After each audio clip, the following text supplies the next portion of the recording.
গ্ৰন্থ পঢ়ক আৰু পঢ়ুৱক এই সজাগতা কাৰ্যসূচীৰ হিচাপে আজি আধাৰৰ সম্পাদক হেমেন কুমাৰ শইকীয়াই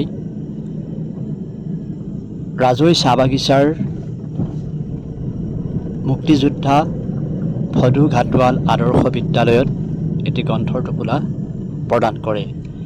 এই কাৰ্যসূচী সম্পন্ন কৰিবৰ কাৰণে আমি আমাৰ ফালৰ পৰা এটা গ্ৰন্থৰ টোপোলা তেখেতসকলৰ স্কুললৈ আমি আগবঢ়াইছিলোঁ আৰু সেইমৰ্মে তেখেতে এই কাৰ্যসূচী তাত সম্পন্ন কৰে।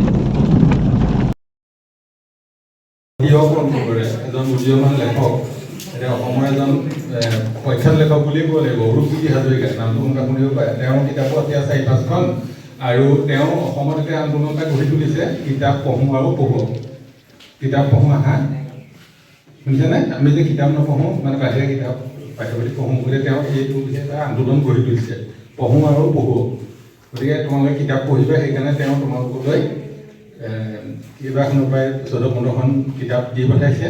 মই তোমালোকৰ লাইব্ৰেৰীলৈ প্ৰধান শিক্ষক বাইদেৱে অৰ্পণ কৰিছে আৰু লগতে আমাৰ যোৰহাটৰ পৰা প্ৰকাশিত আধাৰ বুলি এখন আলোচনী ওলাইছে, আমিয়ে উলিয়াইছোঁ, সেইখনৰ তোমালোকৰ